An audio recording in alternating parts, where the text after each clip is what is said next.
Welcome back to Spanner and Spoon, the early years. And now we get to one of our most interesting characters. Get up! Get up! I don't need you to introduce me. You guys are just desperate for material. But I don't mind talking about myself. After all, I'm the main thing I think about. So, here we go. Jazz Cat, the early years. Spoon doesn't want me to say that I was just a stray that was born in the Bronx and raised by rats in the sewer. But that may have been what happened. It wasn't easy coming up in the Bronx. People don't even know how to say TH together. You know, like the. They don't say these and those, they these and those. Like, those cats are driving me crazy. Those rats stink. They were talking about my friends. My best friend was a French rat. He was real fancy. His name was Posterior Le Stinky. We got by stealing food from local restaurants. And that was before the stupid McDougal's came along with the golden crotches and all that stuff. You know, proper restaurants. We have Italian one night, French the next night. Some Hungarian goulash to die for. But then a funny thing happened one day. Me and Posterior is kicking it in the alley. And I saw an angry pit bull terrier coming down the alley. I threw Posterior behind a dumpster. Then I squared off on this mangy mutt. I did like a triple somersault and a little spin, and next thing I knew, he was looking around like he couldn't see me. I had turned invisible. Well, when you're invisible, you get to see all kinds of fun stuff. Woohoo! Ladies' lingerie, 3rd floor. I tore up the town of New York. I was here and there. Macy's, Lincoln Center. I did anything I wanted. I decided, much as I love you rats, especially you, Posterior, I ain't gonna live in no sewer. And I took up a resident in a jazz club. It was called the Four Douches. Speaking of French, but actually they changed it later to the Four Deuces. All the greats came in there. Miles, Bird, Train. And for you that don't know, that's Miles Davis. Charlie Parker, the Bird, one of the bebop founders, along with Dizzy Gillespie with those big old cheeks. And this crazy piano player, Thelonious Monk. It was because of him and Dizzy I learned the language of bopology, which you've heard in our previous misadventures. Something would be going down, and they couldn't say what they wanted, so they'd go, skip kiliaba dee baba wasaba. And I'd say, yeah, rabba-tabba-zingy, bop-bon-roni.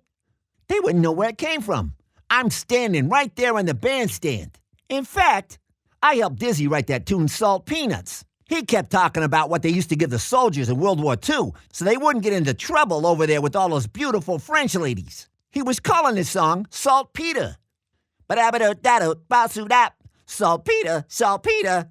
And I said, look, Dizzy, you can't be singing that in the clubs. Change it to something everybody can sing. You know, maybe a food. Next night, ba-da-ba-da-da-da-scap-boo-dow. Salt peanuts, salt peanuts. Did I ever get a writing credit? Nah.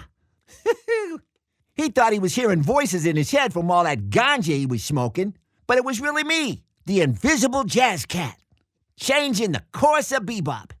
Well, everything was going great. I was grooving every night, and twice on the weekends. But one night, the Four Deuces decided to have 4 trombone players. I thought it was kind of weird, but actually listening to the instruments, they hit all the sonic places of the human voice and a few more. It's actually quite nice. Sometimes it gets corny, like the trombone version of 7 Steps to Heaven. You know, the Miles Davis tune that goes, ba-ba-ba-ba-ba-doo-wop, ska-doo-wop. Trombone, it goes, beep-bop-beep-bop-bop. A little too New Orleans for me. Anyway, I was getting ready to sit back and listen to these 4 bones get down, and I noticed this dowdy old lady and this big military-looking guy with a mustache walking in. I thought, well, as long as they pay the cover charge, anybody can get in here. The band started playing, and the trombone player I'm sitting behind starts taking this amazing solo, man. He's going for it.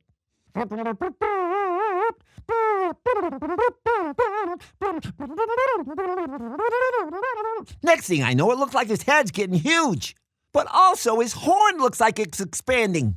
I heard a loud bang and kablooey! Somebody later told me This guy had spontaneous trombustion.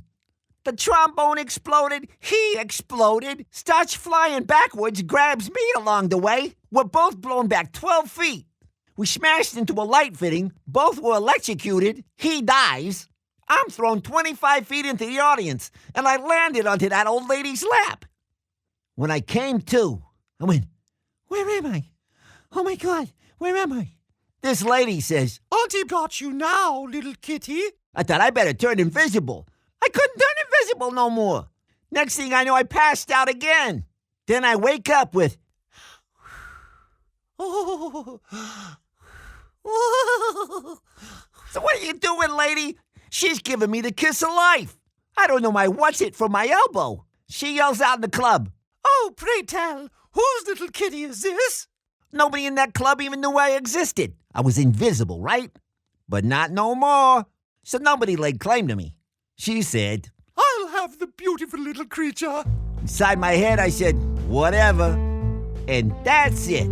She took me home, and the rest is mystery. Hey, Jazz Rat, do you want to hear my story? Don't be such an idiot, Dick. Who'd want to hear your story? It's probably just full of bananas and accidental killings. Okay then.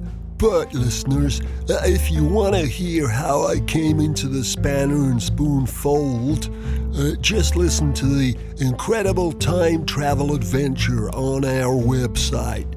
That is, I think, www.spannerandspoon.com. Have a lovely day.